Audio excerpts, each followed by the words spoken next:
ক্ষমতায় থাকলে যা খুশি তাই করা যায়, কিন্তু মানুষ কিছু না বললেও মনে রেখে দেয়। এই কথাগুলো বলার কারণ, গয়েশপুর পৌরসভার ১১ নং ওয়ার্ডের প্রাক্তন তৃণমূল কাউন্সিলর ক্ষমতার বলে তিনি ওয়ার্ড অফিসকেই মিনি স্টোর রুম করে রেখেছেন, এমনটাই অভিযোগ প্রকাশ্যে আসছে। সরকার বদল হতেই মুখ খুলছেন সাধারণ মানুষ। যে আমাদের সেন্ট্রাল গভর্নমেন্টের কী বলে একটা সম্বন্ধ সুগার মাল আছে, এটুকু আমরা জানি, ঠিক আছে। এখন এই মালটা যেইভাবে এসছে এবং যে টেন্ডার নিয়েছে সেই লোক কোথায়, এবং এই মাল বাদবাকি মাল কোথায় গেল, এই যে সিল করা বস্তা খোলা অবস্থায় যে পড়ে আছে এই মাল কোথায় গেল সেটার আমরা হদিশ চাইছি, যার ফলে আজকে আমরা এখানে আসা। বুঝলেন তো, টেন্ডার কী করে হলো, টেন্ডার কি এরকমভাবে হয় কিনা আমার জানা নেই। যে ওয়ার্ড কমিটির অফিসে তৃণমূলের পতাকা মজুদ, পৌরসভার প্রচুর সরঞ্জাম। গয়েশপুর পৌরসভার ১১ নম্বর ওয়ার্ডের চাঞ্চল্যকর ঘটনা। পৌরসভার একাধিক সরকারি সরঞ্জাম মজুদ রয়েছে ওয়ার্ড অফিসের ঘরে। ঘটনা প্রকাশ্যে আসতেই প্রতিবাদে সরব হয়েছে বিজেপি কর্মীরা।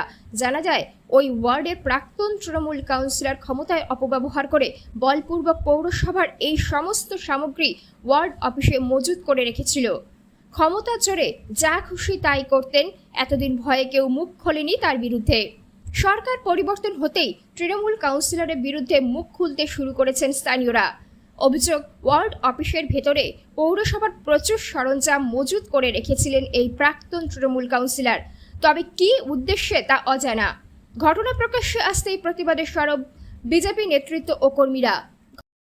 আমরা যেটা দেখতে পেয়েছি যে গয়েশপুর পৌরসভার আন্ডারে আরেকটা পৌরসভা ১১ নম্বর ওয়ার্ডে জন্ম নিয়েছে, যার ভেতরে বেশ কিছু পৌরসভার সামগ্রী যেগুলো কিনা ওই সুরা অথবা ভেক্টর ওয়ানে যে কাজকর্মগুলো যারা করেন তাদের সমস্ত মালপত্রগুলো এখানে রয়েছে। বেলচা, কোদাল থেকে শুরু করে কাটা বেলচা, গামবুট তো বেশ কিছু, মানে প্রায় ২০ জোড়ার উপরেই হবে হয়তো। কিছু হেলমেট, ২ বস্তা হেলমেটটা রয়েছে, গ্লাভস রয়েছে। এই সমস্ত সামগ্রী এখানে কী করে আছে তার সদুত্তর কারো কাছে। এর ভেতরে যেটা দেখতে পেলাম যে একটা ওয়ার্ড অফিসের ভেতরে তৃণমূলের পতাকা কীভাবে রয়েছে, এটা তৃণমূলের পার্টি অফিসকালীন চেয়ারম্যান সুকান্ত চ্যাটার্জি এবং প্রাক্তন কাউন্সিলর সোমা ঢালি, এদের দুজনের তত্ত্বাবধানে এই কাজগুলো হয়েছে। আমরা ইও সাহেবের সঙ্গে কথা বলেছি, যেহেতু আমাদের বোর্ড ভেঙে গেছে, এই বিষয়ে তিনি কিছু জানেন না, এবং অন্যান্য যারা এই ডিপার্টমেন্টের দায়িত্বে যারা আছেন তারাও বলছেন যে এগুলো কীভাবে হয়েছে তারাও বুঝতে পারছেন না।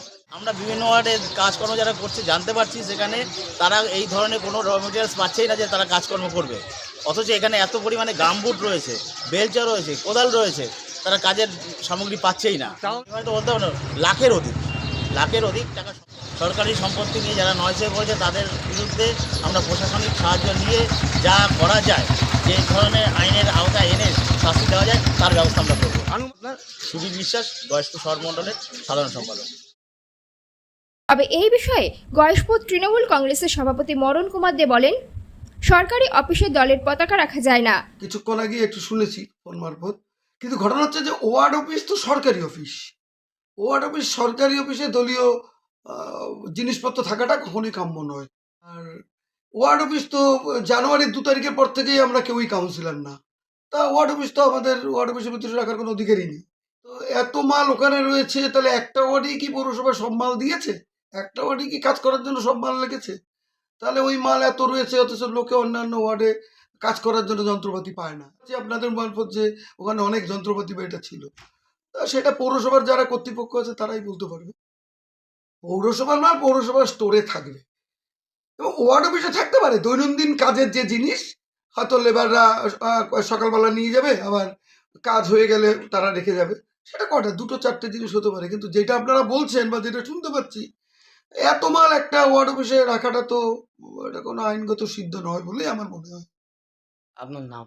আমি মরণ কুমার দে, আমি প্রাক্তন কাউন্সিলর এবং দলের সভা। ঘটনার খবর পেয়ে ছুটে আসে গয়েশপুর ফাঁড়ির পুলিশ। গোটা ঘটনার তদন্তে পুলিশ।